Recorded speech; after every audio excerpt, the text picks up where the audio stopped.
Through with you today my basic warm-up.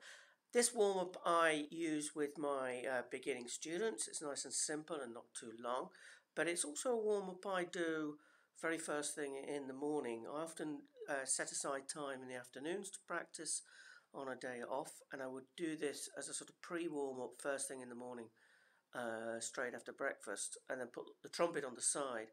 I always think that to do 5 minutes first thing in the morning is worth 15 minutes later on. Certainly, if I'm not sure what time I'm going to end up at the concert hall, I do this warm-up beforehand, and I reckon it's as good as a 15-minute warm-up later on at the concert hall directly before I start work. So it starts very simply. My teacher, Don Blakeson, always swore by starting long notes with crescendos and diminuendos, this kind of idea. We're going to play over 8 beats, with beat 5 being the loudest. Very, very slow. 1, 2, 3, 4, 5.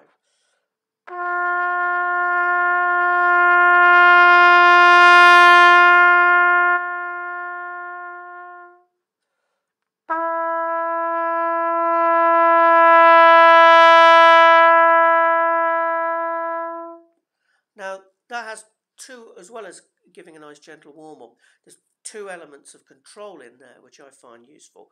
First of all, there's the control of pushing the air flow.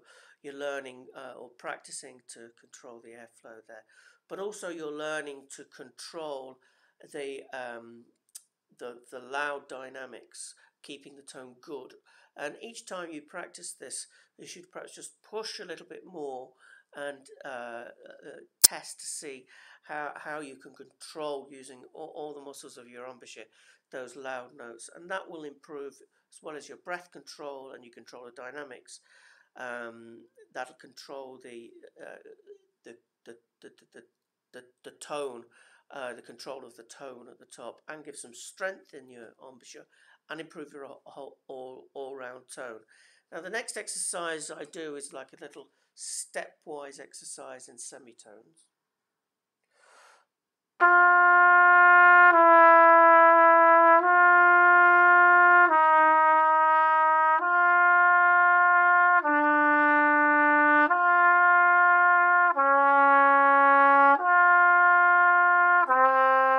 Now you can hear you'll probably need a breath in the middle of that exercise, going all the way down to C. You'll hear that the interval is getting larger each time, and that gets a little bit more difficult each time. And then we repeat the exercise starting on C.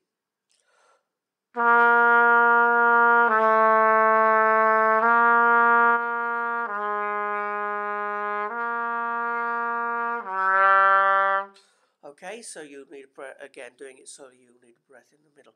Now the element that I like to practice while I'm doing that exercise, as well as it warming up my muscles, is smoothness of intervals. And I was chatting to Malcolm McNabb at the Dublin Brass Week conference this year, and he's a great proponent of thinking about, rather than where you're going to, is to make sure that you leave the note, the note you're leaving, you leave it in the correct way. So when I'm moving, say, from G to E flat, I'm perhaps not thinking so much about the E flat, thinking about cleanly leaving the G.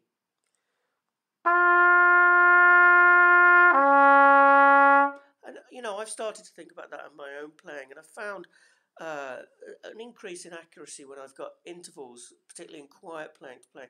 And he'd be very well known for very quiet solos and an incredible amount of control. And this is what he says, this is where it comes from. So think about the note that you're leaving from.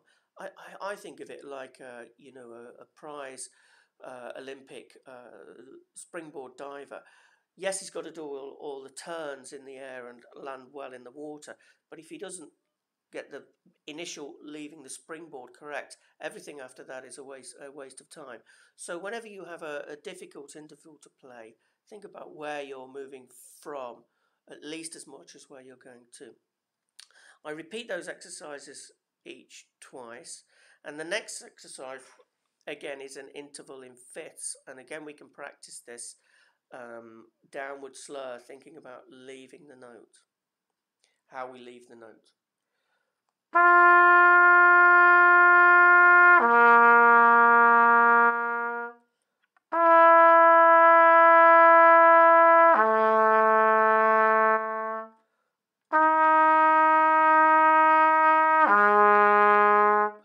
And Malcolm is always saying when he does his master classes, pitch center to pitch center is the key. If you're moving from the very middle of one note to the very middle of the next note, that will give you control. And when you're doing that fourth exercise there, you can be thinking about that pitch center to pitch center, as well as it loosening up your lips.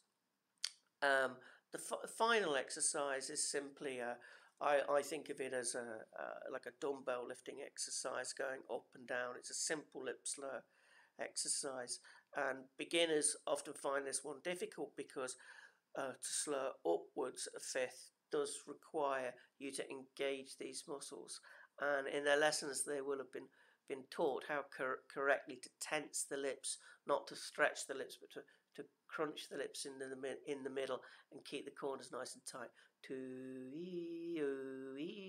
Okay, so you can be thinking about that action when you're doing this exercise.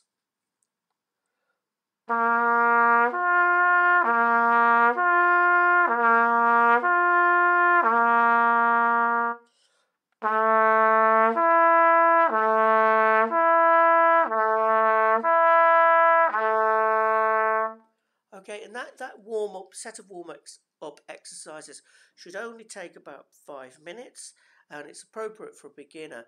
But if you're a more advanced student, or even the pros of you out there, you can use it as a sort of pre-warm-up earlier in the day.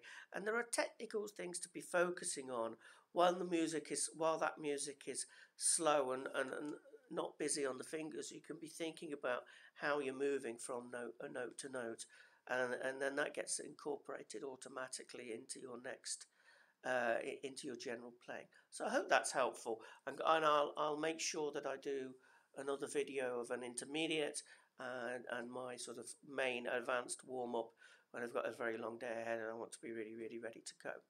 Okay, thanks very much. Thanks for watching.